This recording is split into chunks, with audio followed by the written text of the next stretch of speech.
చంద్రబాబు నాయుడు గారు మీరు బురద చల్లి, ఈరోజు బురద కూడా కాదు, అంతకంటే నీచమైనటువంటి దుర్గంధాన్ని వైఎస్ఆర్ కాంగ్రెస్ పార్టీ మీద చల్లటమే కాకుండా సాక్షాత్తు వెంకటేశ్వర స్వామి ఆలయ ప్రతిష్టనే సర్వనాశనం చేయటానికే కంకణం కట్టుకొని మీ స్వార్థం కోసమని వెంకటేశ్వరుడి మీద ఆరోపణలు గుప్పించేటువంటి స్థాయికి దిగజారిపోయినటువంటి మీ మానసిక స్థితి కలుషితమైంది. నెయ్యి కాదు, మీ మానసిక స్థితి కలుషితమైంది. మనిషిగా మీరు కలుషితమైనారు. నెయ్యి కాదు, మీరు కలుషితమైంది. కలుషితమైనటువంటి మనిషి కాబట్టే మీరు ఈ రకమైనటువంటి ఆరోపణలు చేయగలుగుతున్నారు. కొండ మీద నెయ్యిని కల్తీ అవ్వబడ్డదేనని ఈ రోజున ప్రాయశ్చిత్త చర్యలకు దిగారు మీరు. ఏది ప్రాయశ్చిత్తం?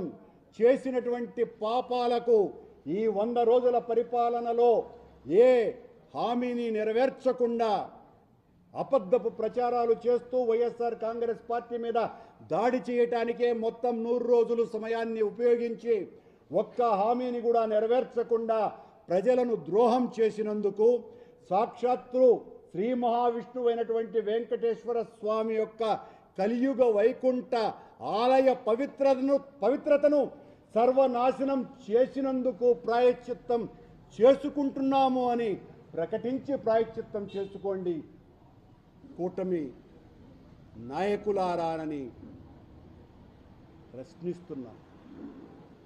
చాలా స్పష్టంగా ఈవో జూలై నెలలో ఏ ట్యాంకర్నైతే పట్టుకొని ల్యాబ్కు పంపించి తద్వారా టెస్ట్లకు పంపించి ఎన్డీడీబీ ద్వారా పంపించినాము, ఆ ఎన్డీడీబీ రిపోర్టులో వనస్పతి కలిసినట్టుగా ఉన్నది అని ప్రకటించి మైసూరు ల్యాబ్కు కూడా పంపించినటువంటి ఈవో శ్యామలరావు ఆ ల్యాబ్ రిపోర్టును మీరెందుకు ఇంకా బయట పెట్టలేదు?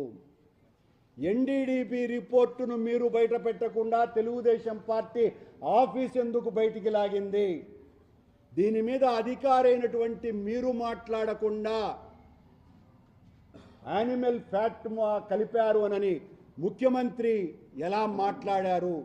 మాట్లాడవలసిన అధికారి మీరు కదా. ఆ రోజున మేము ఈ కల్తీ నెయ్యి వాడకం చేసినాము అని చెప్పేటటువంటి కమిటీలో చంద్రబాబు గారు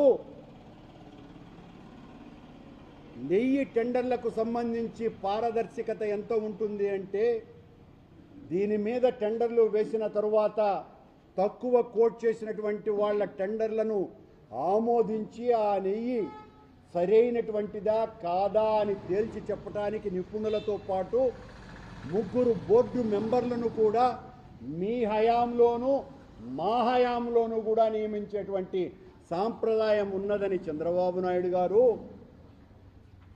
మేము ప్రభుత్వం అధికారంలో ఉన్నప్పుడు, మా ప్రభుత్వం అధికారంలో ఉన్నప్పుడు ఈ నెయ్యి సరఫరా చేసినటువంటి వాళ్ళ నెయ్యి నాణ్యమైనటువంటిదా కాదా అని నిగ్గుదేల్చడానికి వేసినటువంటి కమిటీలో సభ్యులు ఈరోజు మీ ప్రభుత్వంలో మంత్రిగా ఉన్నటువంటి పార్థసారథి గారు, ఈరోజు మీ ప్రభుత్వంలో మీ పార్టీలో ఎమ్మెల్యేగా ఉన్నటువంటి వేమిరెడ్డి ప్రశాంతి గారు ఉన్నారు అన్నటువంటి విషయాన్ని గుర్తు చేస్తున్నా.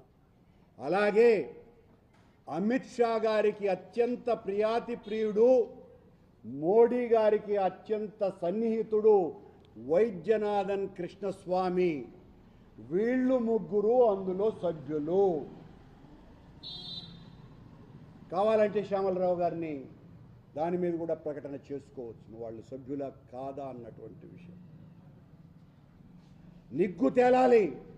మేము తప్పు చేసి ఉంటే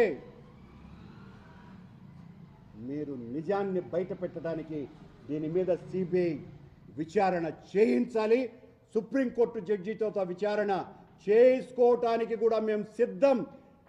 నిజం నిగ్గు తేలాలి, బయటికి రావాలి. దీని మీద ఈనాడు పత్రిక అయితే ఈ రోజున ఎంత దుర్మార్గమైనటువంటి రాత. ఈనాడు పత్రిక నిజంగా నిజాయితీదే అయితే ఈ రోజున నా పత్రికా సమావేశం మొత్తమంతా కూడా రేపు పతాక శీర్షికలతో ముందుకు రావాలి. సరిగ్గా 99వ సంవత్సరం రాజశేఖర రెడ్డి గారు ప్రతిపక్ష నాయకుడిగా ఉన్నప్పుడు రామోజీరావు గారికి ఒక బహిరంగ లేఖ రాశారు.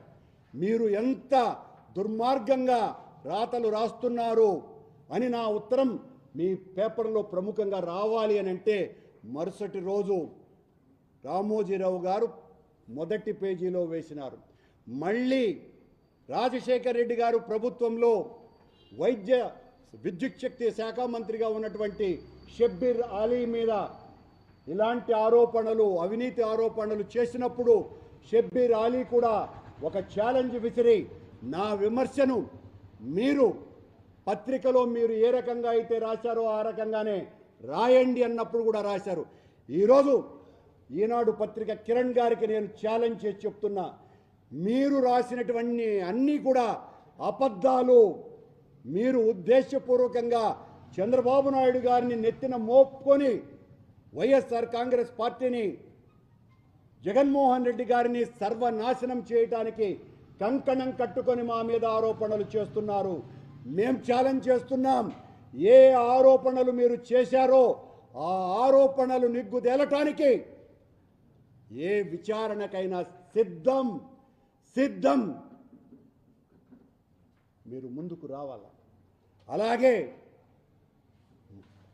మా హయాంలో ఏ రకమైనటువంటి కల్తీ జరగలేదు, జరిగి ఉంటే దేనికైనా సిద్ధమని ఛాలెంజ్ చేస్తూ, చంద్రబాబు ఏనాడైనా నీవు వెంకటేశ్వర స్వామి భక్తుడివి అని చెప్పుకునే నీవు, ఇప్పటికి దాదాపు 14 సంవత్సరాలకు పైగా అధికారంలో ఉన్న నీవు, నీ పరిపాలనా కాలంలో ఒక్కటైనా చెప్పుకునేటువంటి హైందవ ధర్మ ప్రచారానికి సంబంధించినటువంటి కార్యక్రమాలు చెప్పమని ఛాలెంజ్ చేస్తున్నా.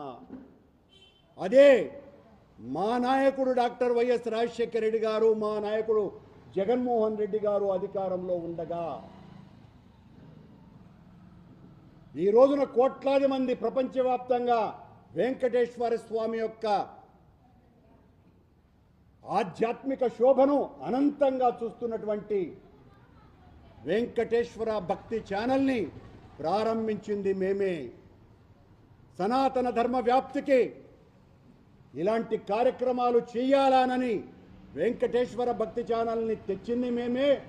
ఆ రోజు దళితులైనా, ధనికులైనా, అగ్రవర్ణాలైనా ఎవరైనా కూడా భగవంతుని దృష్టిలో సమానమే. భగవంతుడు అందరినీ కూడా జగద్రక్షకుడు సమానమైనటువంటి రీతిలోనే చూస్తాడు. ఏ రకమైనటువంటి వివక్షతలకు చావు లేదు అని స్వామివారి యొక్క సంకల్పాన్ని దళిత వాడలకు తీసుకువెళ్ళి వెంకటేశ్వర స్వామి అర్చకుల చేత వాళ్లకు వేద ఆశీర్వచనం ఇప్పించి అక్కడ పూజాది కార్యక్రమాలు చేసినటువంటి ఘనత దళిత గోవిందం పేరుతో ఓ విప్లవాత్మకమైనటువంటి కార్యక్రమాన్ని నిర్వహించింది కూడా రాజశేఖర రెడ్డి గారి హయాంలోనే.